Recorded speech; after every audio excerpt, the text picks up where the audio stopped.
Olá, meus irmãos. Boa noite.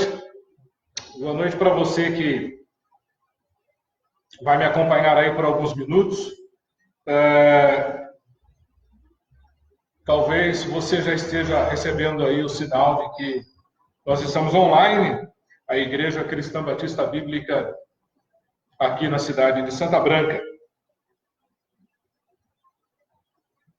E será um prazer passar alguns minutos com você. Agora são quase 7h05 da noite. O Ailson está aí. Ô Ailson, Deus abençoe a sua vida, viu, querido? O Ailson é o diretor da Missão Resgate. Já há alguns anos, né, Ailson? Com certeza, há pouco mais de 20 anos você está à frente desse trabalho aí. Né? Confirma para mim aí, eu acho que eu consigo enxergar daqui. O Ailson é um grande amigo da gente e estamos juntos aí, né? Oi, Sirlei, Deus abençoe a sua vida. Dê um abraço no pastor Esdras aí, seu pai.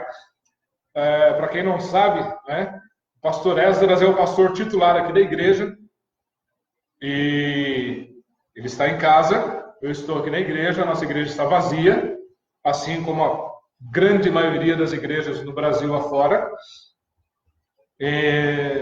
Estão, né, da mesma maneira, mas eu estou aqui com a graça de Deus para celebrarmos juntos. Eu aqui na igreja, você aí na sua casa, mesmo assim celebrarmos juntos o nome do Senhor Jesus, nome que é sobre todo nome e que é digno de todo louvor, toda honra e de toda a adoração. Então, uma boa noite para você que está chegando aí, está nos acompanhando. Eu quero aproveitar e mandar esse nosso momento ele é bem informal, né? Ele não é como a nossa reunião de domingo à noite, né? Onde nós seguimos uma liturgia. Então, esse momento aqui ele é bem informal. Mas eu quero aproveitar e mandar um alô também a todos os meus queridos irmãos do Geração Marculina, lá em Jacareí. Alguns irmãos estão acompanhando essa transmissão aqui. E um abraço a vocês todos. Que Deus abençoe ricamente a vida de vocês. Também um abraço todo especial aos irmãos aqui da nossa igreja, da Igreja Cristã Batista Bíblica em Santa Branca, Rua Coronel Barros Leite, número 94, no centro. E que Deus abençoe a vida de vocês, viu?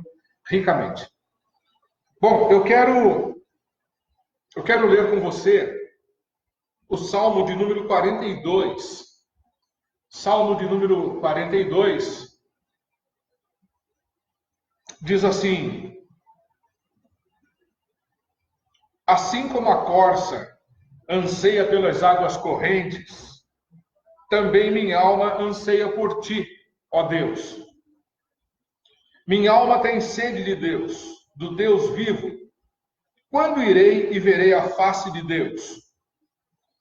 Minhas lágrimas têm sido meu alimento, dia e noite, enquanto me dizem a toda hora: onde está o teu Deus?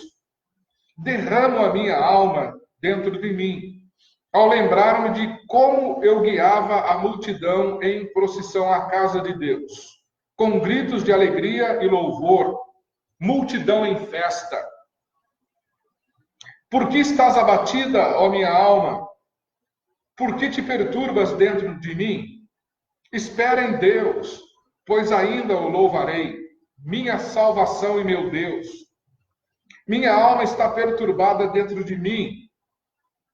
Por isso me lembro de ti nas terras do Jordão, no Hermon e no Monte Mizar. Um abismo chama outro abismo ao ruído das tuas cachoeiras. Todas as tuas ondas e vagalhões têm passado sobre mim. Contudo, durante o dia, o Senhor me concede a sua bondade. Durante a noite, seu cântico está comigo. Esta é a minha oração ao Deus da minha vida. Digo a Deus, minha rocha: por que te esquecestes de mim? Porque ando lamentando por causa da opressão do inimigo. Meus ossos se esmigalham quando meus adversários dizem sem cessar: onde está o teu Deus? Por que estás abatida, ó minha alma? Por que te perturbas dentro de mim? Espera em Deus, pois ainda o louvarei, minha salvação e Deus meu. O Salmo de Davi, a congregação de Israel, ao povo de Israel.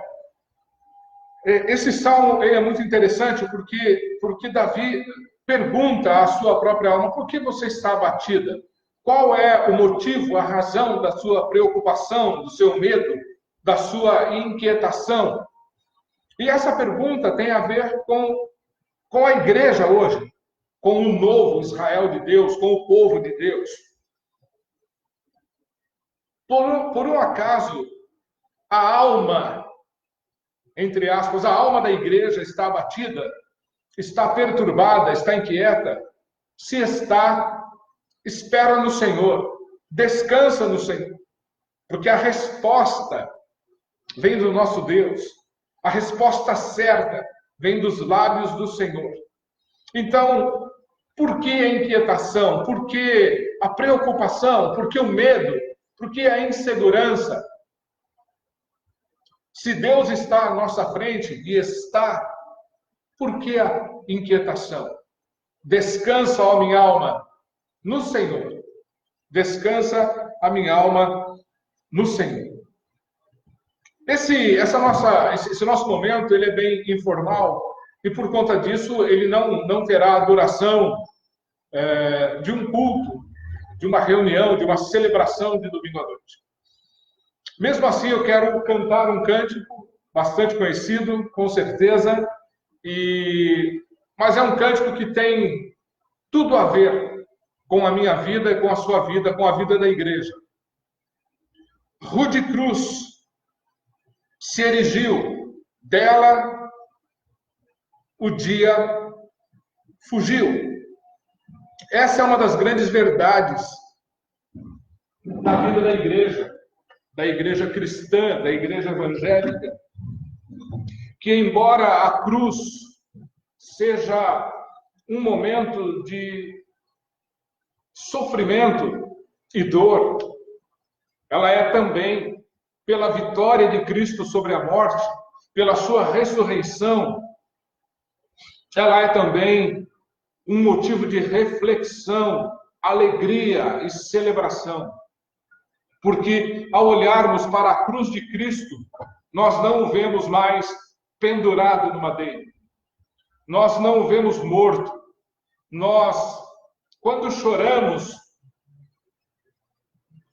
pela fé diante da cruz de Cristo, nós não choramos de tristeza, embora a morte de Jesus nos entristeça, porque foi devido aos nossos pecados. Nós nos alegramos, porque ao olharmos pela fé para a cruz de Cristo, nós encontramos Cristo ressuscitado, assentado à direita de Deus. E um dia voltará, chamará para si a sua igreja. Então, por isso, nós nos alegramos quando cantamos: rude cruz se erigiu, ela se levantou, dessa rude cruz, o dia fugiu, o sol se escureceu, tamanho foi o sofrimento, a dor do nosso Senhor e Salvador Jesus Cristo, no dia em que ele foi levantado entre o céu e a terra. Mas ele venceu a cruz, Jesus venceu a morte, e através da sua ressurreição, ele nos deu o perdão dos nossos pecados. O seu sangue derramado na cruz deu-nos o perdão dos nossos pecados. Não porque o merecêssemos, mas porque Deus, em sua infinita graça e bondade, nos concedeu que fôssemos salvos por intermédio de Jesus.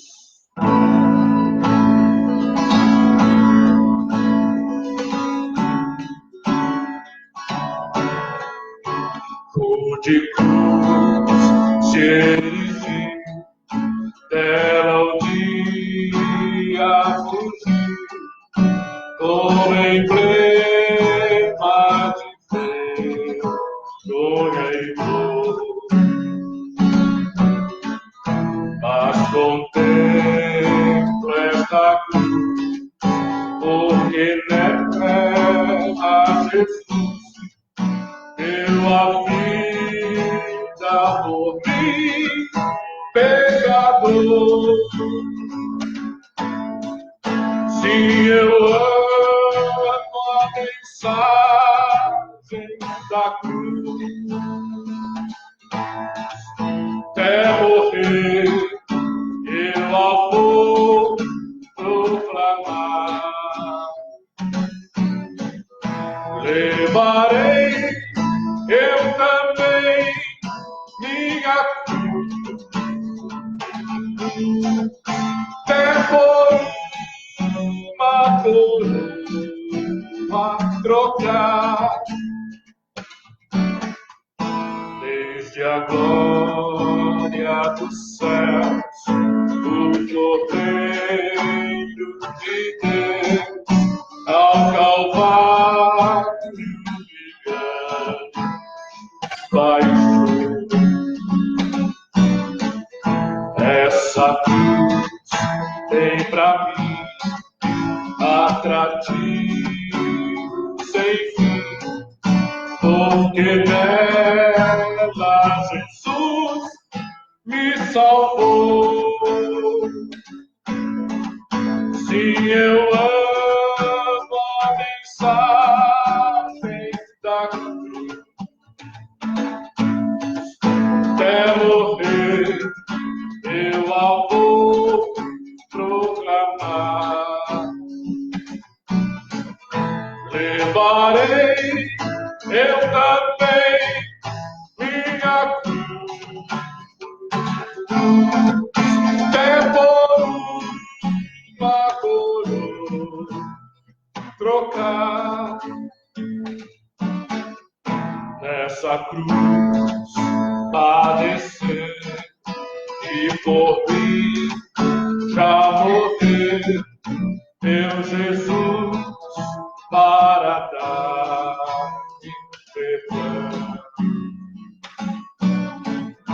Eu me alegro na cruz, dela vem graça e luz para minha santificação.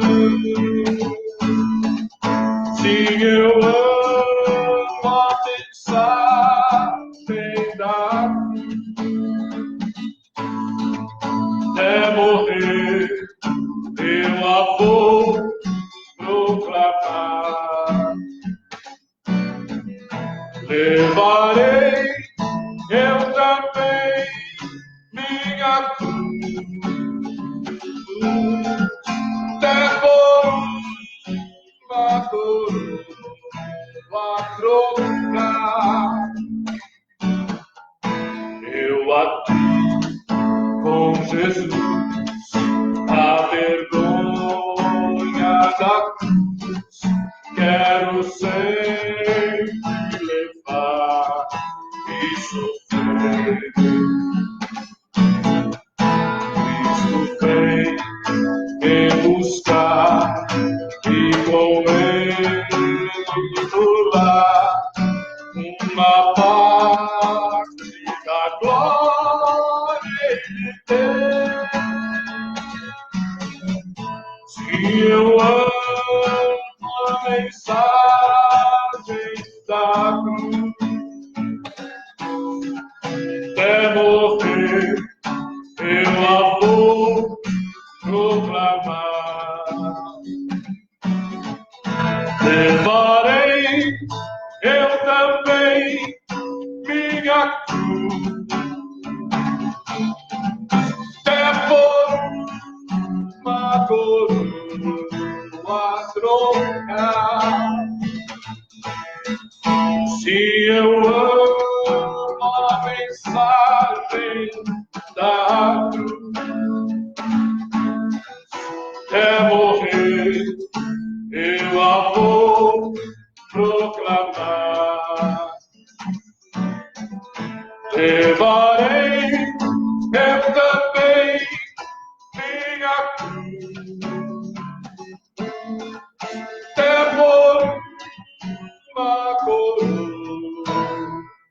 trocar.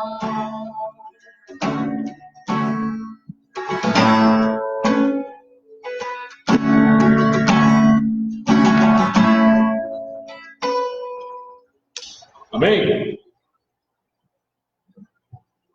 Uma das canções conhecida por praticamente 100% da igreja no mundo é essa canção. Rude Cruz se erigiu, se levantou naquele dia em que o Senhor Jesus cumpriu o seu ministério. Um abraço aqui ao pastor e missionário Armando Quitan. O Armando Quitan está lá no Ceará, fazendo um trabalho missionário e tem abençoado a vida de muita gente através do Evangelho de Jesus. Armando, Deus abençoe ricamente a sua vida. Marcos Fidêncio, Deus abençoe você, sua família, sua casa, seus pais. Que a graça do Senhor Jesus, por intermédio da pessoa de Jesus, abençoe ricamente a vida de vocês. Também a pastora Maria Grilo, aqui de Santa Branca, da igreja, segura na mão de Deus, segura nas mãos de Deus. Deus abençoe sua vida, Maria. Que juntos possamos espalhar o Evangelho de Cristo nessa cidade de Santa Branca. Que o Evangelho do Senhor seja a luz do céu que brilha e que venha a brilhar poderosa e intensamente sobre esta nossa querida cidade. Cidade presépio. Que bênção, não é? Que bênção. Então, que o Senhor abençoe ricamente a vida de vocês. Eu vi que a Fabiana também curtiu ali. Fá, Deus abençoe a sua vida. Teclado, Fabiana. Vai ser uma bênção você começar a estudar teclado. Olha que maravilha. Poxa. Queridos, quando você estiver orando, lembre-se da nossa igreja, a Igreja Cristã Batista Bíblica em Santa Branca. Ela completará agora em abril 107 anos e nós estamos nos programando para esta celebração. Não sei exatamente como será, devido a essa interrupção na reunião da igreja. Eu digo não sei como será, porque nós temos que fazer contatos com alguns irmãos que estarão com a gente aqui na igreja, celebrando esse aniversário de 107 anos dessa igreja. Fred Amaral, Deus abençoe você, querido. Forte abraço aí. Deus abençoe em Cristo Jesus. Então, quando você estiver orando, lembre-se da nossa querida igreja aqui em Santa Branca, para que o Senhor nos direcione, para que o Senhor nos leve a fazer exatamente aquilo que Ele quer que seja feito.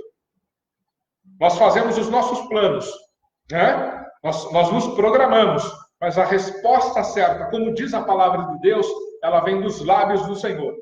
E nós desejamos, nós buscamos ser uma igreja que caminha debaixo da orientação do Senhor. Nós cremos nisso. Cremos porque a palavra de Deus, viva e eficaz, nos orienta a vivermos debaixo da direção que Deus dá à igreja por intermédio da sua palavra, por obra e graça do Espírito Santo. Então, ore por nós. Deixa eu só separar isso aqui. Ore por nós para que o Senhor nosso Deus nos dirija de acordo com a sua vontade e graça. Amém? Gente, eu quero olhar com você para uma carta escrita pelo apóstolo Paulo à igreja que estava na cidade de Éfeso.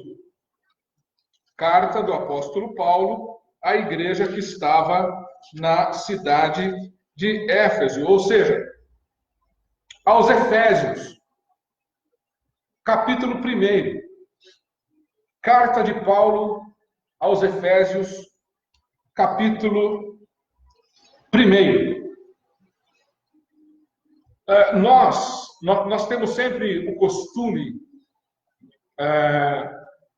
e não precisa ser crente para isso, todas as pessoas, quando começam a ler uma história, quando ela começa a ler uma informação, a nossa tendência é querer saber o que aconteceu. Nós queremos a conclusão.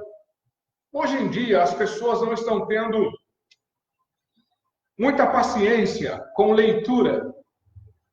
E também, por não ter paciência, também não há interesse.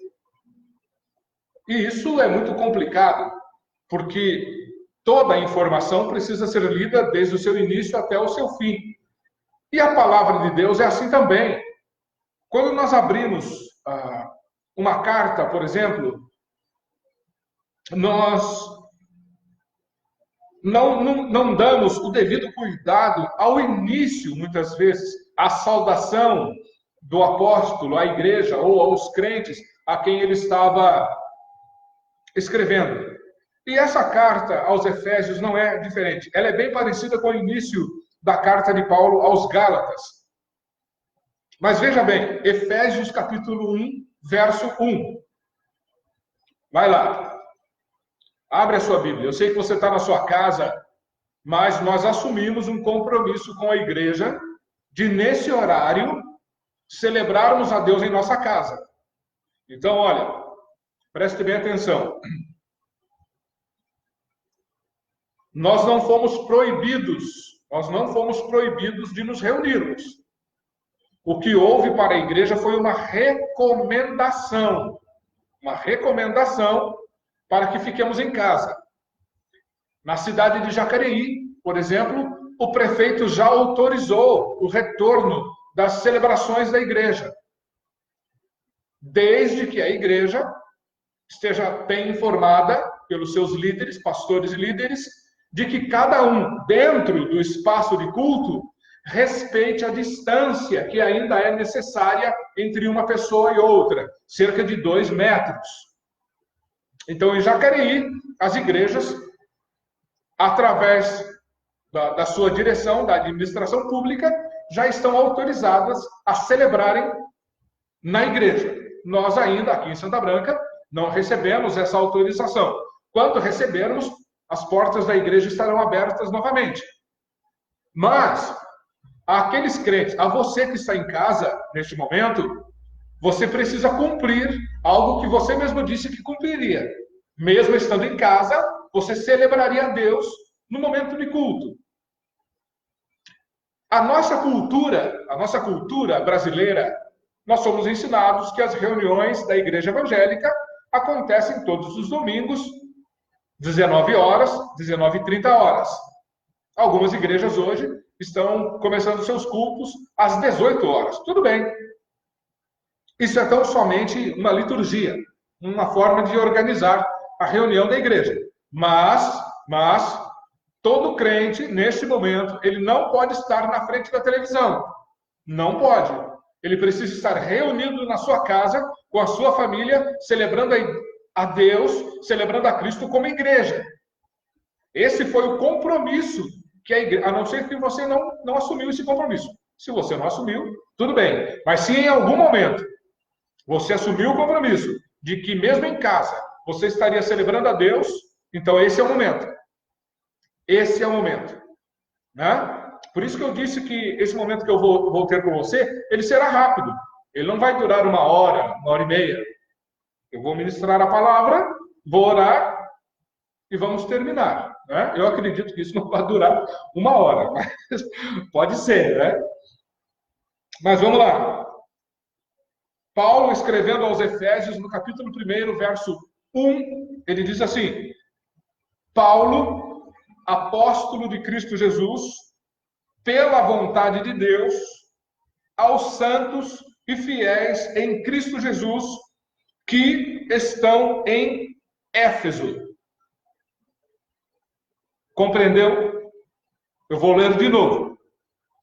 Paulo, apóstolo de Cristo Jesus, pela vontade de Deus, aos santos e fiéis em Cristo Jesus que estão em Éfeso.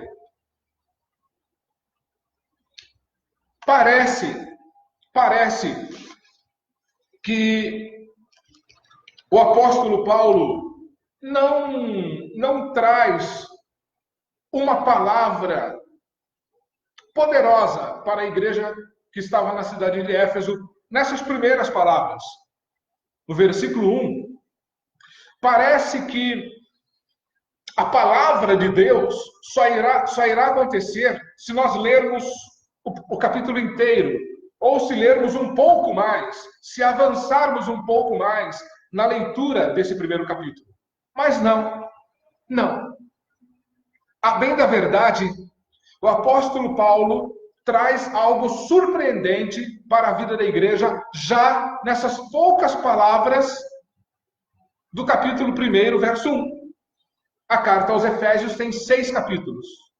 E Paulo trata de várias coisas: de comportamento, de relacionamento, de fidelidade, de compromisso cristão, da comunhão cristã, do culto, do testemunho pessoal do crente, fora do seu ambiente de igreja, fora do ajuntamento da igreja. Então, Paulo trata de diversas coisas.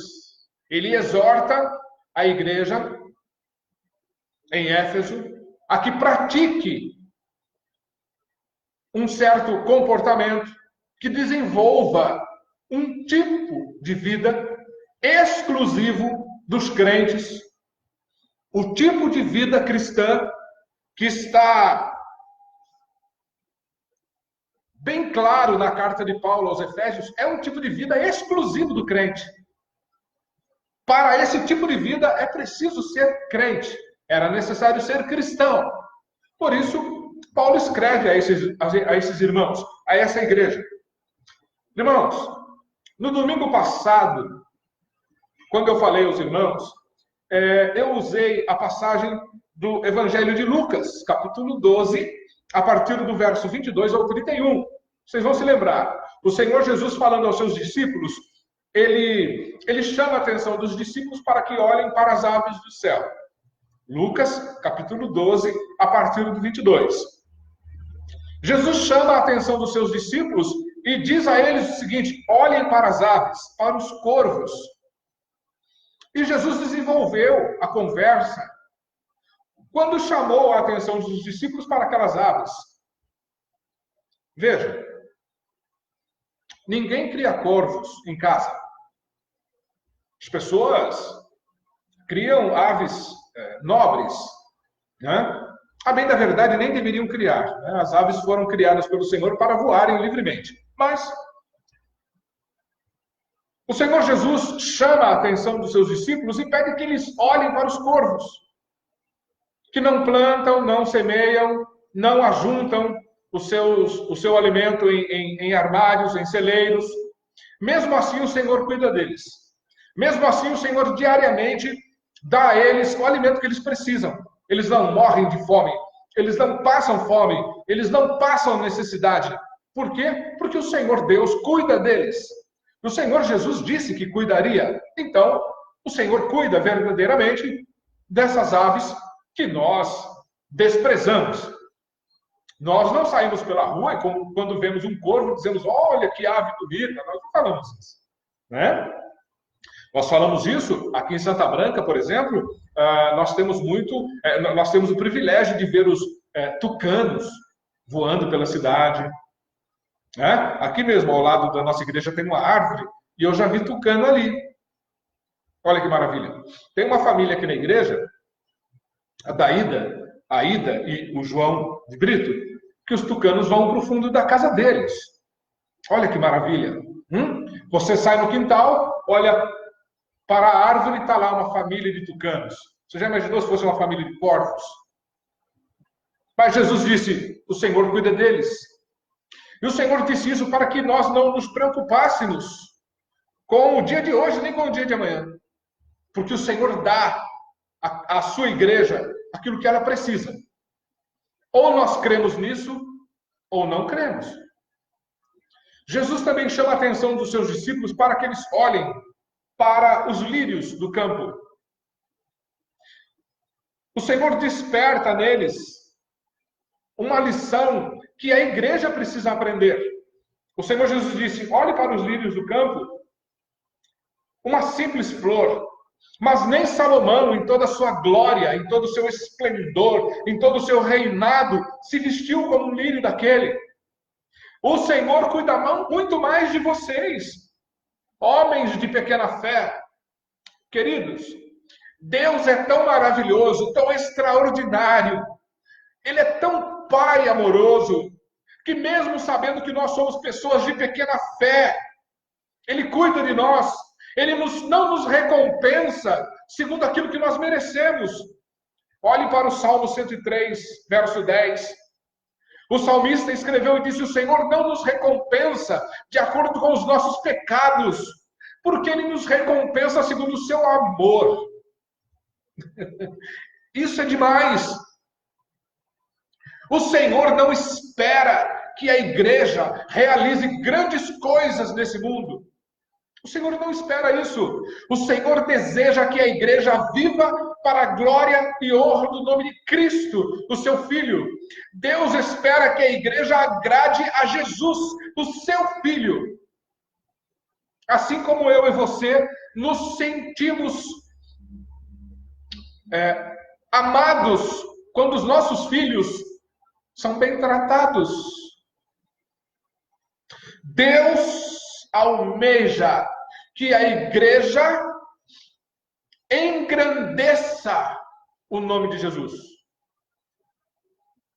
E como não havemos de viver dessa maneira, se Deus cuida tanto de nós, embora seja conhecedor das nossas fraquezas, das nossas limitações, da nossa pequenez, das nossas falhas. Ele não nos retribui segundo aquilo que merecemos. Ele nos retribui segundo o seu muito amor. Isso é demais. Isso é fora do comum. Queridos, quando o apóstolo Paulo escreve à igreja aos Efésios, o Senhor Jesus, por ser Deus, sabia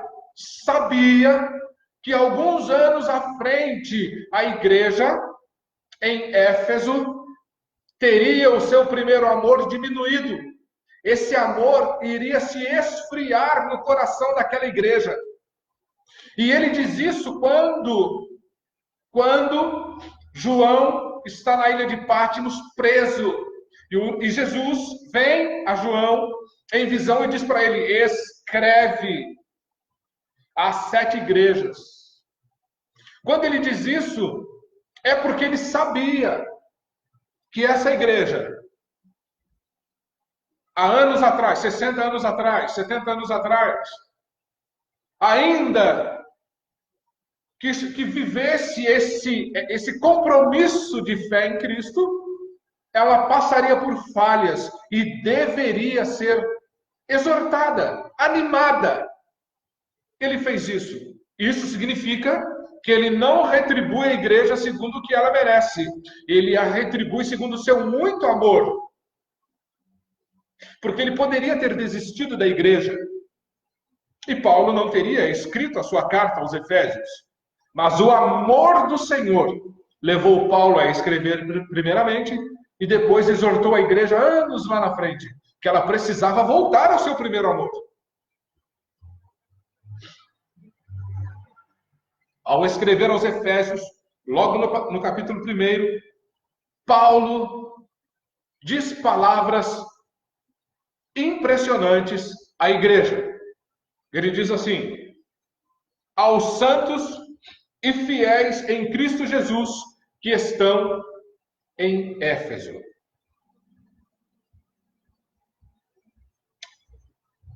O apóstolo Paulo, o apóstolo de Cristo Jesus, pela vontade de Deus, aos santos e fiéis em Cristo Jesus que estão em Éfeso.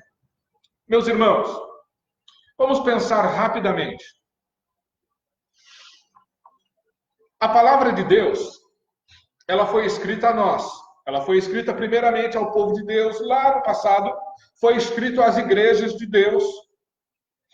E hoje, essas palavras são dirigidas a nós, que somos igrejas do Senhor. Muito bem. Se o apóstolo Paulo escrevesse diretamente a nós, se o apóstolo Paulo escrevesse diretamente às igrejas do Brasil, veja como ficaria. Veja como ficaria. Paulo, apóstolo de Cristo Jesus, pela vontade de Deus, aos santos e fiéis em Cristo Jesus que estão em Santa Branca, aos santos e fiéis em Cristo Jesus que estão em Jacareí, em São José dos Campos, em São Paulo, no Rio de Janeiro, em Curitiba e pelo mundo afora. Santos e fiéis em Cristo Jesus, será mesmo? Será que nós somos tudo isso mesmo? Santos e fiéis a Cristo? Nós precisamos fazer essa pergunta. Nós precisamos fazer essa pergunta, porque a palavra de Deus hoje está sendo dirigida a mim, a minha pessoa e a sua pessoa. Ao santo e fiel em Cristo Jesus. Ao santo e fiel em Cristo Jesus. É o que a palavra de Deus está falando aos nossos corações hoje.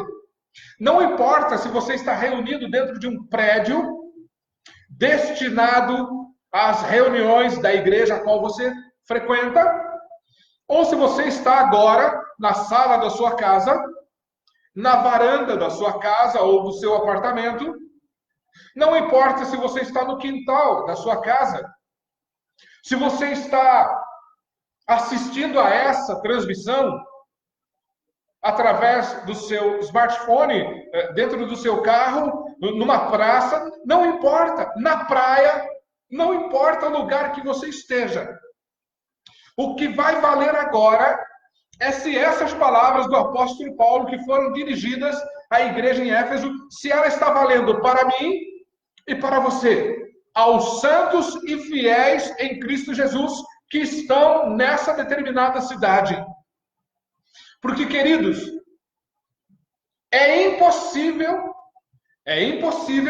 que sejamos igreja sem que sejamos santos e fiéis em Cristo Jesus. É impossível sermos agradáveis a Deus se não formos santos e fiéis em Cristo Jesus. O Senhor mesmo disse isso. Anda na minha presença e ser perfeito. O Senhor ama e busca aqueles que são santos. E agora?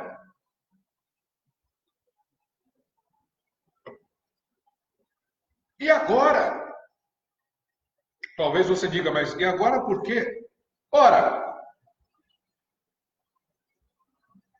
se há uma determinação, se há um perfil a ser seguido, este é a santidade, sem a qual ninguém verá o Senhor.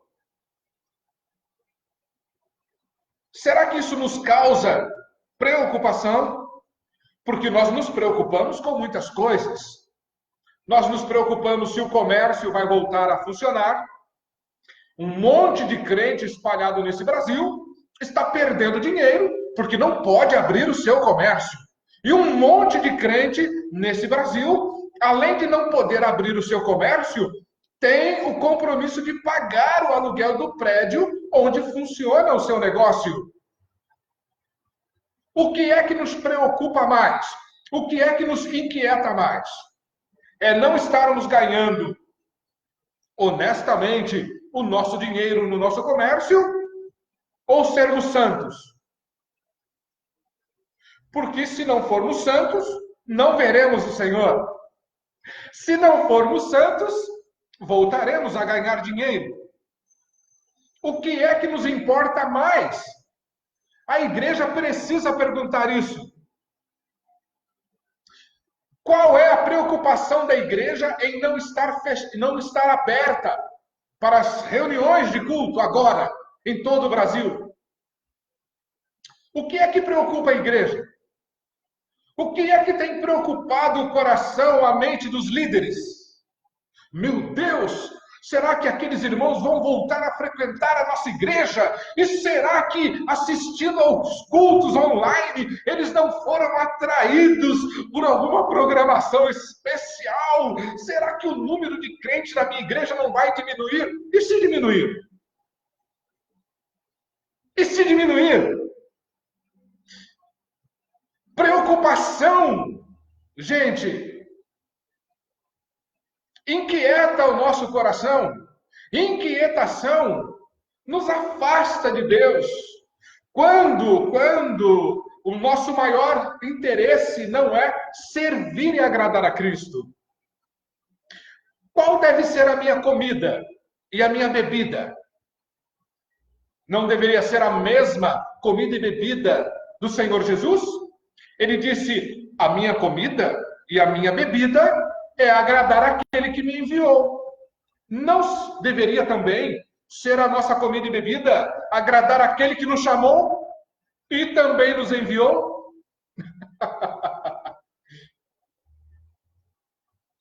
O apóstolo Paulo não questiona a santidade da igreja em Éfeso.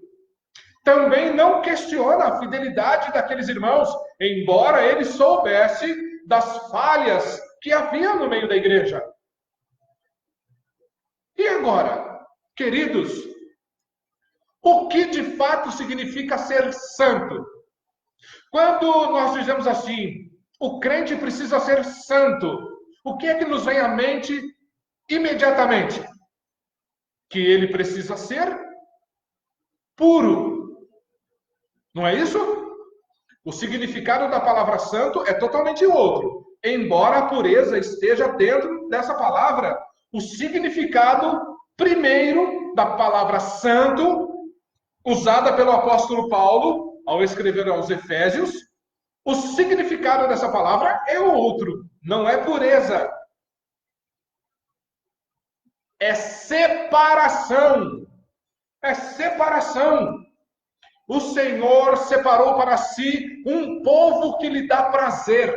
Isso é ser santo. Lembre-se, os vasos que eram usados no templo, eles eram santos. Mas como assim eram santos? Eles eram santos porque eram vasos separados para Deus. Eles não eram puros. Eles eram santos. A igreja não é pura. Porque nós somos pecadores. Fomos justificados em Cristo Jesus. Quando Deus olha para a igreja, Ele olha primeiramente para o sacrifício do seu Filho na cruz do Calvário. É o sacrifício, o sangue, a dor do Senhor Jesus no madeiro que purificou a igreja.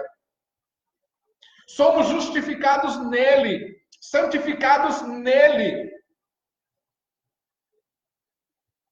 Quando Paulo escreve a esses irmãos, ele os elogia, chamando-os de santos e fiéis, e é o que nós temos que ser.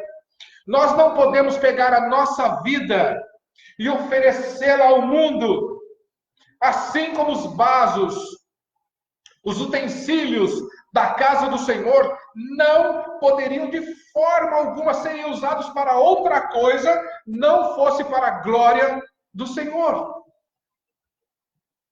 O que Paulo está dizendo, entre linhas, à igreja na cidade de Éfeso é: vocês não podem se deixar usar pelo mundo.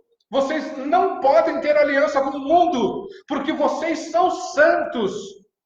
E agora, tudo que vocês fizerem, tudo que vocês pensarem em fazer, tudo que vocês planejarem, precisa ser para a glória de Deus. A igreja vive única e exclusivamente para Deus. O projeto da igreja é para Deus. As atividades que acontecem na igreja são para Deus. O que nós fazemos fora do nosso ambiente de igreja é para que o evangelho alcance o pecador, para que o pecador tenha conhecimento das coisas de Deus. Foi para isso que nós fomos chamados. Foi o que Pedro escreveu. 1 Pedro 2,9. Vocês agora são geração eleita. Vocês receberam um sacerdócio real. Vocês são sacerdotes da realeza. Vocês são sacerdotes do rei. Vocês oferecem a eles vidas. Nós somos agora um povo de propriedade exclusiva. Nós vivemos para Deus. Paulo estava exortando a igreja logo no primeiro versículo do primeiro capítulo. Vocês são santos, vocês são fiéis.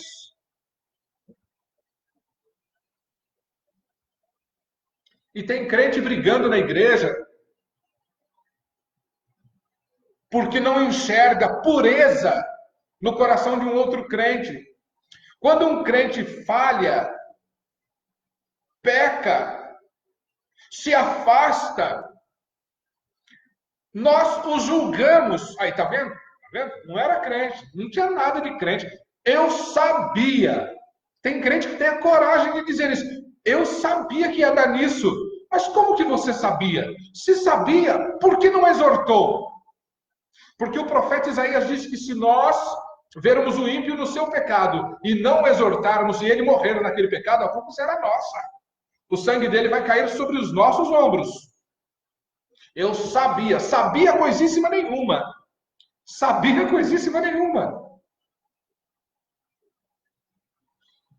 Fomos chamados para sermos santos, separados do mundo, e foi isso que Deus fez para nós.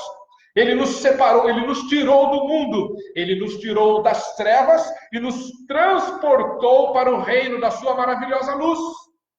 Foi isso que Ele fez. Nós continuamos pecadores, ou não?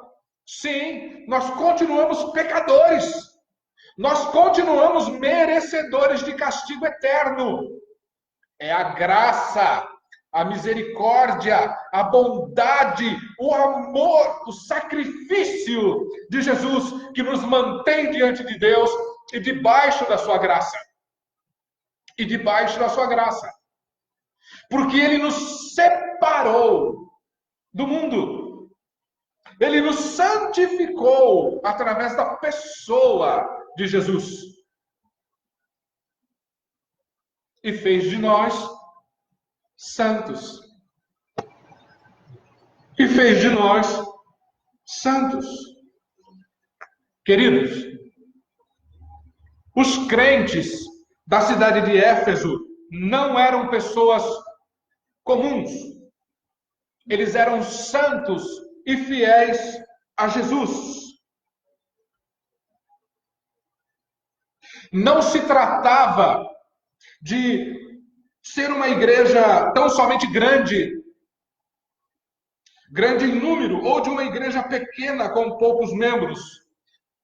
Paulo não estava olhando para o tamanho da igreja, se ela tinha grandes e interessantes atividades, se ela tinha programa no rádio, se ela tinha programa na TV, se o site da igreja era um negócio extraordinário, que se a cor da igreja era isso ou era aquilo. Paulo não estava olhando nada disso. O tamanho da igreja para Paulo não significava nada, assim como para Deus também não significa.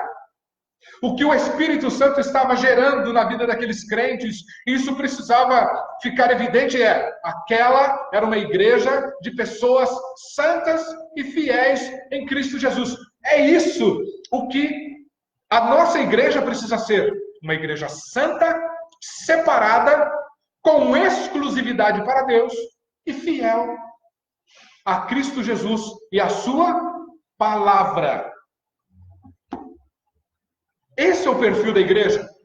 Era isso que Paulo estava dizendo àqueles irmãos. Então, o tamanho, as atividades e as programações não faziam e nem fazem a diferença hoje. O apóstolo Paulo não escreveu esta epístola para pessoas especiais.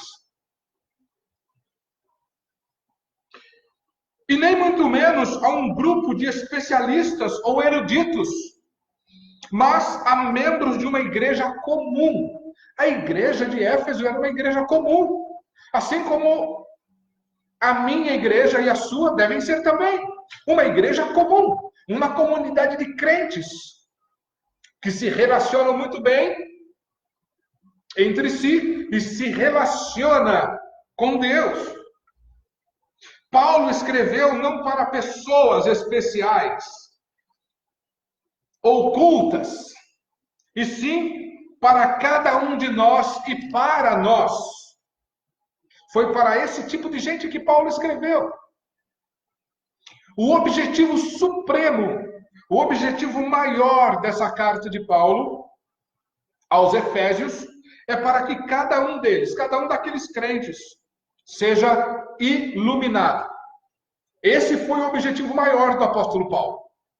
Ele escreveu a sua carta, mas ele tinha um objetivo. Ele tinha um desejo. O Espírito Santo estava conduzindo Paulo a dar um esclarecimento àquela igreja. E o esclarecimento, o que Paulo disse àquela igreja, foi o seguinte. Efésios capítulo 1, verso 17. Esse é o objetivo da carta.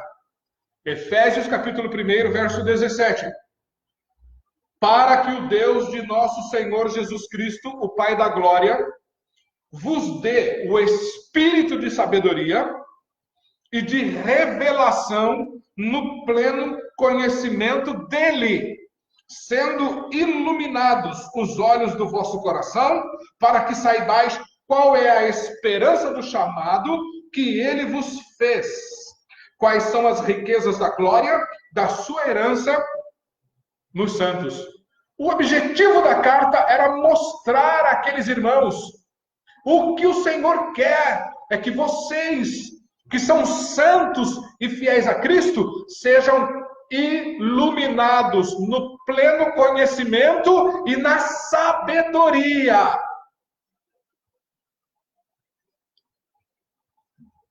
O apóstolo Tiago, ao escrever a sua carta, no capítulo 1, verso 5, ele diz assim: quem tem falta de sabedoria, peça a Deus e Ele dará. O propósito de Deus, o desejo de Deus, é derramar sobre a sua igreja conhecimento. Conhecimento, conhecer é se relacionar. Quando eu conheço uma pessoa, quando eu conheço intimamente uma pessoa, é porque eu me relaciono intimamente com ela. É porque sou amigo dessa pessoa. O que Deus estava dizendo, o que o Espírito Santo estava dizendo à igreja de Éfeso, através de Paulo, é: eu quero derramar sobre a vida de vocês conhecimento e sabedoria da parte de Deus. Era isso que ele queria. Irmãos, é isso que o Senhor quer derramar sobre a igreja hoje. Não importa se você está no templo, ou se você está no quintal da sua casa, se você está na varanda do seu apartamento, você precisa celebrar a Deus. Porque o Pai procura verdadeiros adoradores que o adorem em espírito e em verdade. Onde? Aonde você estiver. Eu tenho dito aqui na igreja, pela misericórdia de Deus, pela bondade e misericórdia de Deus, eu tenho dito aqui na igreja, nós precisamos aproveitar o máximo do tempo que nós temos disponível. Porque pode chegar dias em que a igreja não terá a liberdade que tem. Eu não quero saber, irmãos, e eu digo isso com toda clareza aqui na igreja, eu não me importo a qual denominação você pertence. Se atrás do Calvário tu estás, dá-me a mão e meu irmão serás. Eu aprendi isso quando eu era pequeno. Quando eu era uma criança. Não importa. O que importa é que tenhamos um compromisso verdadeiro com Jesus. Que tenhamos um compromisso verdadeiro com o Evangelho. a fim de anunciarmos o Evangelho.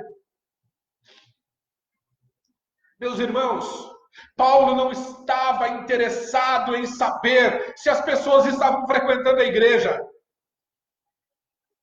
Frequentar a igreja é religiosidade.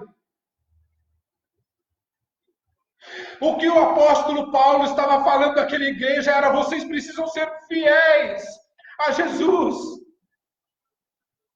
Vocês precisam ser santos. Vocês precisam se comportar como pessoas separadas. Vocês precisam se comportar como pessoas que foram separadas para Deus. Vocês são pessoas exclusivas dele. Com qual finalidade? O apóstolo Pedro completa as palavras do apóstolo, se assim eu posso dizer, a fim de proclamardes as virtudes daquele que vos chamou das trevas para a sua maravilhosa luz. Esse é o desejo de Deus, o compromisso de Deus, o prazer de Deus, o agir de Deus na igreja. Paulo não está dizendo àquela igreja: vocês são crentes puros. Ele nunca disse isso, porque nós nunca seremos. Nesse mundo não seremos.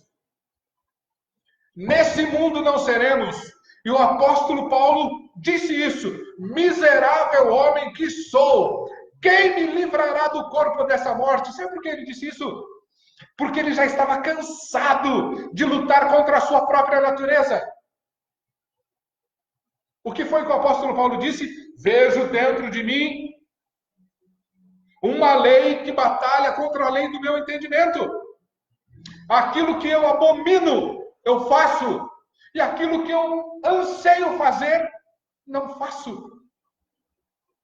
Isso significa que o crente não é puro. Ele é santo, separado para Deus.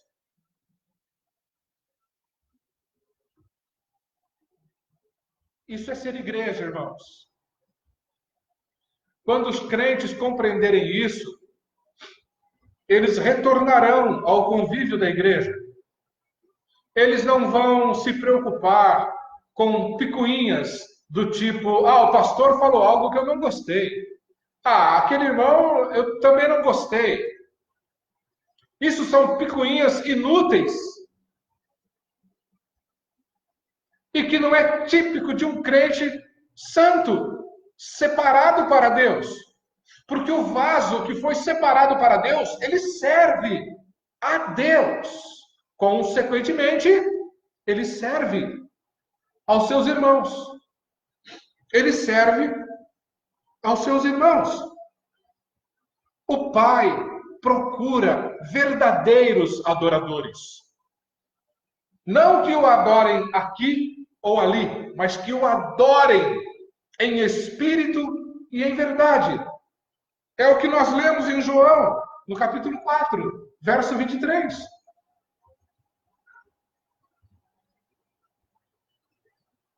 Meus irmãos, como foi que os crentes, os cristãos primitivos,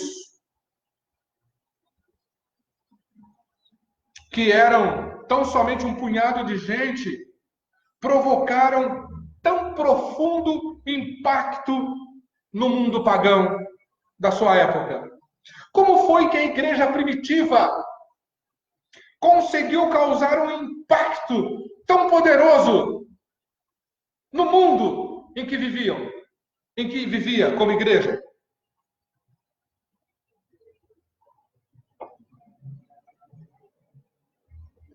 Foi porque eles eram o que o apóstolo Paulo disse que eram. A igreja primitiva fez o que fez nos seus dias porque a igreja era exatamente aquilo que a palavra dizia que era: santos e fiéis a Cristo Jesus. Essa é a verdade da igreja primitiva. Não foi porque o tamanho, nem a organização da igreja, não foi pelo tamanho da igreja, nem pela sua organização. Foi a qualidade de vida daqueles crentes, o relacionamento de vida em Cristo daqueles cristãos que provocou a mudança do mundo da época. Foi o poder do Espírito Santo, o poder que havia naqueles crentes, que fora concedido pelo Espírito Santo, porque eles eram cristãos verdadeiros. Eles lutavam por ser, eles buscavam ser.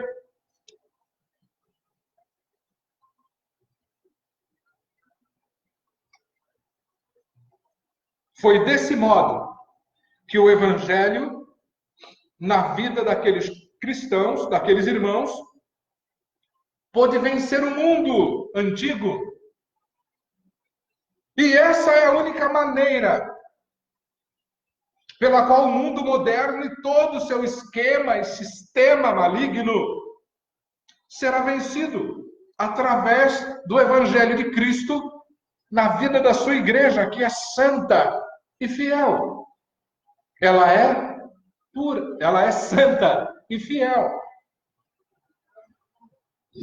Esse deve ser o viver da igreja. Queridos, apenas no versículo 1 do capítulo 1 aos Efésios, Paulo nos traz uma mensagem extraordinária à igreja que está na cidade de Santa Branca, aos santos e fiéis que vivem em Santa Branca. Que responsabilidade! Que privilégio! Que honra que o Senhor nos dá em nos chamar de santos e fiéis. Ele nos separou para Ele, para o seu prazer. Ele tem nos santificado como igreja e tem trabalhado em nós pelo Espírito Santo para que sejamos homens, mulheres, jovens e crianças, santos e fiéis em Cristo Jesus, o nosso Senhor. O nosso Senhor e Salvador. Que o Senhor nosso Deus abençoe você, enriqueça a sua vida com as bênçãos celestiais em Cristo Jesus. Sendo assim, nós caminharemos juntos na mesma direção, a fim de alegrarmos aquele que nos chamou, a fim de exaltarmos o nome daquele que nos chamou e nos alistou para a sua obra. Que sejamos assim, homens, mulheres, jovens e crianças, fiéis ao Senhor, santos, separados por Cristo Jesus para a obra que o Senhor tem determinado para cada um de nós. Mais uma vez eu quero pedir a você que, quando orar, ore pela Igreja Cristã Batista Bíblica em Santa Branca, para que possamos viver de acordo com o Evangelho de Jesus, para que possamos viver de acordo com a palavra de Deus, de acordo com a vontade do Senhor. O Senhor quer que a igreja viva assim, na dependência dele. Ele quer que a igreja olhe para as aves, de Lucas capítulo 12, e também olhe para os lírios do campo, e vejam como o Senhor cuida de cada uma dessas coisas. E Ele também cuida da igreja. Ainda que em alguns momentos o nosso coração possa se entristecer, o Senhor Jesus disse: no mundo tereis aflições. Tende bom ânimo, eu venci o mundo. E que nós possamos fazer, como nós vimos no domingo passado, que nós possamos fazer como Maria, irmã de Marta, no capítulo 10 de Lucas. Marta foi a Jesus, que estava na sala da sua casa, juntamente com os seus discípulos, e reclamou com ele, dizendo: Senhor, não te incomodas que Maria fique aqui sentada a teus pés, te ouvindo, enquanto eu tenho tanta coisa para fazer lá na cozinha? O Senhor Jesus olha para Marta e amorosamente diz: Marta, você anda inquieta e preocupada com muitas coisas, mas uma coisa só é necessária. Maria escolheu a melhor parte, e isso eu não vou tirar dela. Irmãos, a nossa melhor escolha, a nossa melhor decisão é nos assentarmos aos pés de Jesus e ouvirmos dele as palavras que só ele pode compartilhar ao nosso coração. Então, que o Senhor Deus te abençoe ricamente nessa semana, em mais uma semana que nós vamos iniciar. E que nós possamos crescer como igreja, sermos edificados como igreja e agradarmos a Jesus como igreja. Eu quero, em nome de Jesus, agradecer a você que me acompanhou. Eu não tenho dúvida nenhuma de que você teve 1 milhão de opções para ouvir pregadores, realmente grandes pregadores, e você decidiu me ouvir. Eu quero te agradecer em nome de Jesus por esse tempo que você tirou e ficou comigo aqui. Eu fico extremamente feliz. Armando Quintana, Deus abençoe a sua vida em Cristo Jesus. Cláudio Gomes de Farias, meu grande amigo, Deus abençoe você em nome de Jesus.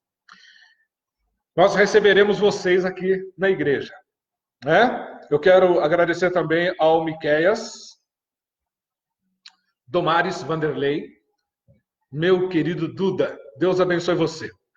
Quem mais aqui? A Regiane.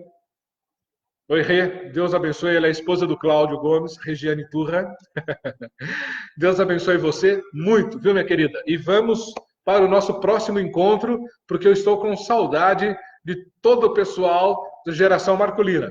Eu vi mais gente aqui e eu preciso agradecer essa Giane Cristina, Claudiano da Silva. Minha querida, Deus abençoe você, Deus abençoe o Levi também. Vocês são maravilhosos. Vocês são maravilhosos, viu? Quem mais? Noeli Dias Gomes, Deus abençoe. Eu vou agradecer o pessoal aqui, gente. Quem mais? Oswaldo Bareiro. Oswaldo, Deus abençoe você, grande amigo, viu? Beto Crawford. Deus abençoe você, dê um abraço à sua mãe aí. A Érica Ramos. Ô, Érica, Deus lhe abençoe ricamente. A Érica é enfermeira, já cuidou de mim quando eu estive internado lá em Jacareí. Deus abençoe, viu, Érica? Você é uma bênção.